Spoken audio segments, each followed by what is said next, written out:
সেই লোকদের দেখো যাদের ভাগ্য তোমার চেয়ে খারাপ।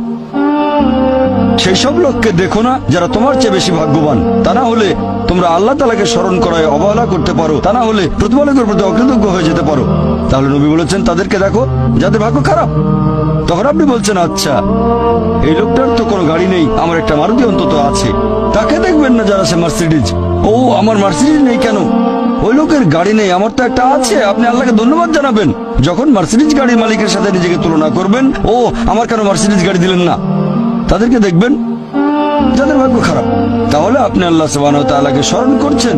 আর এটাই বৈশিষ্ট্য মানুষের। এরকম একটা গল্প যে এক লোকের মনে অনেক দুঃখ, কারণ তার কোনো জুতো নেই।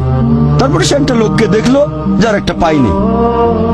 লোকটা অভিযোগ করতো আল্লাহর কাছে যে জুতো নেই, আল্লাহর কাছে অভিযোগ করতো আমার কোনো জুতো নেই। তারপর সেই লোকটাকে দেখলো যার একটা পা নেই। তখন সে আল্লাহকে ধন্যবাদ জানালো।